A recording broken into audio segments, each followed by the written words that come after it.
L'immobilier à Dubaï va-t-il s'effondrer? Y a-t-il encore des opportunités à investir dans l'immobilier à Dubaï maintenant ou faut-il fuir ce marché immobilier? On va aborder cette question dans cette vidéo. Alors le contexte actuel, on était dans un contexte de record des ventes absolues donc en février pour l'immobilier à Dubaï, suivi d'une paralysie brutale au début des hostilités, donc le 28 février 2026. Alors, la situation actuelle à Dubaï, saturation de l'espace aérien émirati par les forces iraniennes. On a eu 186 missiles balistiques et 812 drones qui ont été donc envoyés sur Dubaï depuis le 28 février. Alors, l'arsenal utilisé, des missiles de type Shahab, Fatah, des drones d'attaque Shahed 136, performance défensive intéressante quand même à Dubaï, mais pas 100%, on est à 90% via les systèmes Patriot et Barak. Les dommages confirmés sont conséquents, incendie sur Palm Jumeirah, hôtel Fairmont, etc. Dégâts légers à l'aéroport qui a été fermé dans un premier temps, puis réouvert partiellement dans un deuxième temps.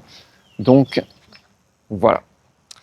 Alors, au niveau de l'immobilier, donc inversion brutale, on a eu un arrêt net après un mois de février où il y a eu un record de transactions, 16,5 milliards de dollars de transactions, donc chute de l'activité drastique, baisse estimée de moins 40 à moins 50% sur les nouvelles signatures pour la première semaine de mars. Donc je fais cette vidéo après une semaine en fait de conflit. Suspension des projets, mise en pause de 30% des transactions en cours, off-plan. Incertitude sécuritaire, attentisme des investisseurs évaluant la fiabilité des défenses aériennes, baisse immédiate de moins 5 à moins 10% des prix demandés sur le marché secondaire par les vendeurs pressés. Alors, quel est l'impact global de la guerre sur l'immobilier à Dubaï? Alors, premier impact, c'est l'érosion de l'image du havre de paix. Dubaï n'avait jamais connu, en fait, ce type d'attaque. C'était une destination refuge, un havre de paix sécuritaire au Moyen-Orient. Cette image est plus qu'érodée. Donc, les ultra-riches, les expatriés, les investisseurs, Russie, Inde, Europe, avaient cette destination de refuge en tête. Maintenant, c'est fini. Stabilité compromise, perception de sécurité brisée par les frappes iraniennes, le modèle économique fragile, dépendance directe à la paix régionale. S'il n'y a pas de paix à Dubaï, les investisseurs fuient et c'est normal. Concurrence internationale, attractivité croissante d'autres hubs, notamment Singapour, fuite des capitaux, retour du risque géopolitique incitant à chercher des havres de paix plus sûrs, et c'est vrai qu'il en existe ailleurs. C'est la mise en concurrence des havres de paix, des endroits sécurisés où on ne risque pas de se prendre un missile sur la tronche.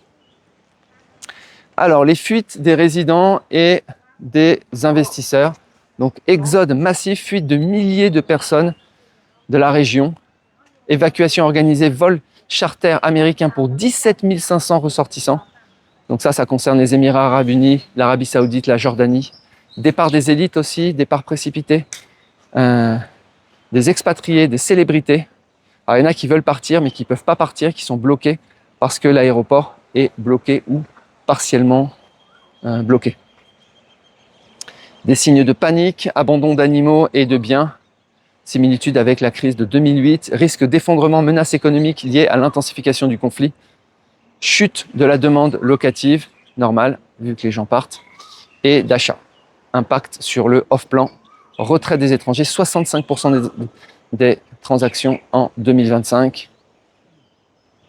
Alors, les perturbations économiques, paralysie logistique, espace aérien fermé et annulation de vols massifs, impact sectoriel, blocage du tourisme et des voyages d'affaires, surchauffe immobilière, on était déjà dans une situation de surabondance. Il y avait une offre excédentaire, 180 000 unités prévues entre 2026 et 2028.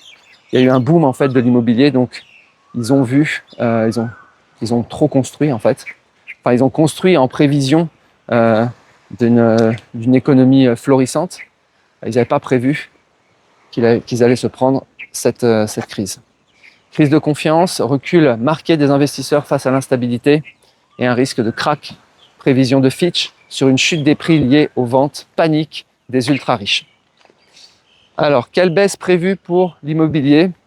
Donc, il y a déjà en fait une correction préexistante, un ralentissement post-boom et surabondance d'offres avant le conflit. Ils ont trop construit. Surconstruction.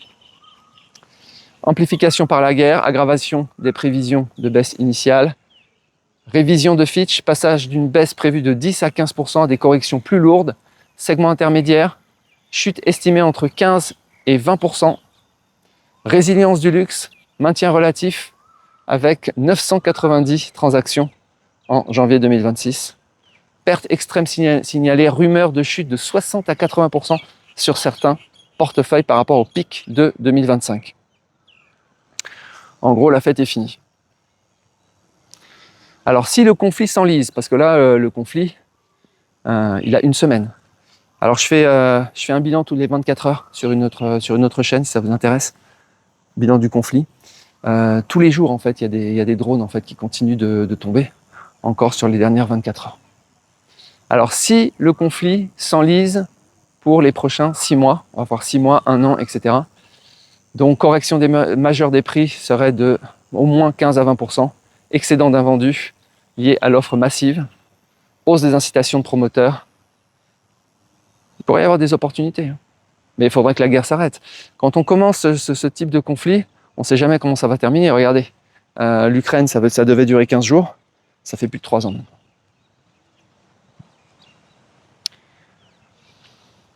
Crise, échéance à 1 an, crise de liquidité et blocage du modèle off-plan, fuite des capitaux étrangers, Inde, Europe, vers la Suisse ou Singapour. Si des investisseurs commencent à se détourner de Dubaï et investissent ailleurs, il y aura évidemment, ils n'investiront pas sur Dubaï. Ils ne reviendront pas. Restructuration profonde, donc échéance à 3 ans, si jamais ça continue, sachant qu'on est quand même dans une zone poudrière. Donc c'est un peu la zone de la guerre éternelle, le Moyen-Orient. Restructuration profonde, passage de hub mondial à marché régional. Et Dubaï perdrait son statut de havre de paix.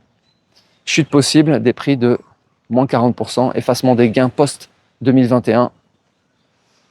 Voilà, la condition sine qua non pour que Dubaï reste Dubaï et que l'immobilier continue de fleurir là-bas, c'est de reconstruire cette bulle de sécurité. Sinon, ça sera la transition d'un sanctuaire passif à un actif à haut risque.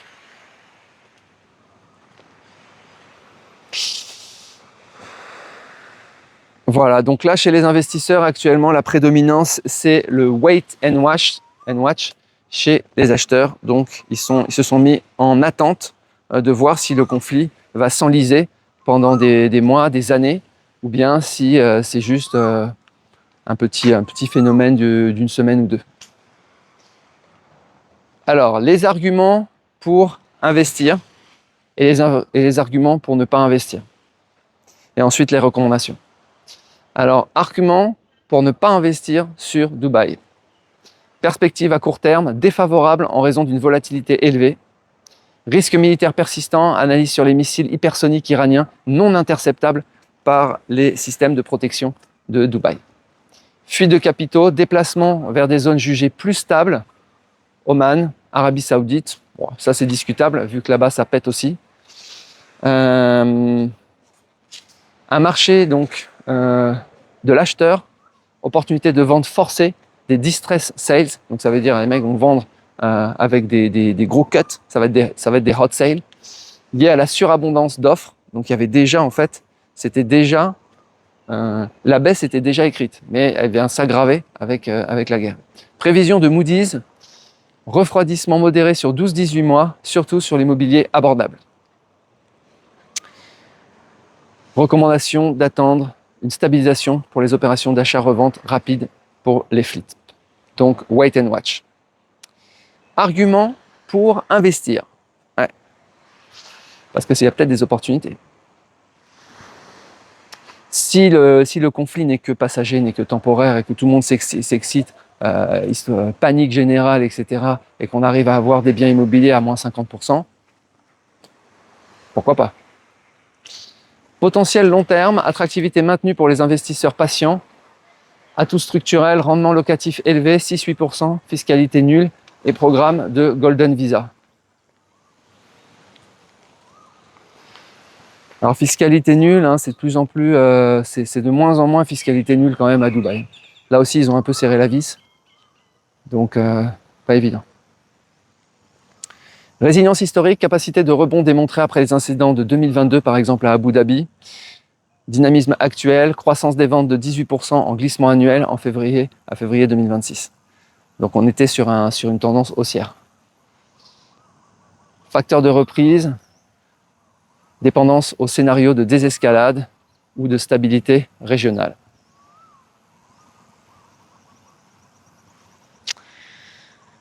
Voilà, donc recommandation. Recommandé pour une stratégie de plus de 5 ans. Ouais. Si prioritaire, immobilier de luxe ou zone prime, discutable, sachant que toutes les zones peuvent se faire exploser. Privilégier les achats au comptant ou avec des dépôts importants. Ouais. Temporisation conseillée, attendre 3 à 6 mois pour évaluer l'évolution géopolitique.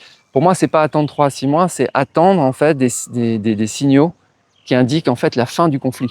Pour moi, tant qu'il y a ne serait-ce qu'un drone qui se fait exploser dans le ciel avec des débris qui tombent et qui vient incendier quelque chose, tant qu'il y a quelque chose qui est dans le ciel, un missile de croisière, un missile balistique, un truc offensif, dangereux, pour moi, il n'y a pas d'investissement possible là-bas.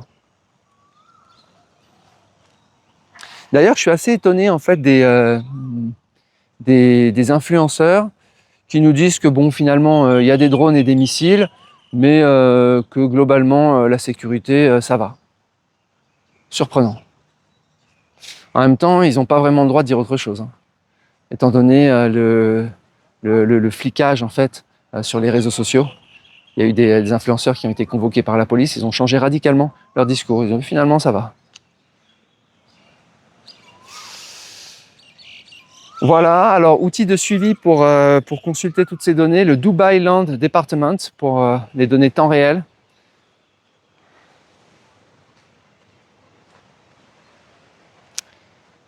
Voilà, donc à suivre. Si vous avez un avis sur la question, si vous êtes vous-même investisseur sur de l'immobilier à Dubaï, ça m'intéresse, vous mettez en commentaire votre avis sur la question. Et puis voilà, je vous souhaite une très bonne journée et je vous dis à bientôt. Ciao.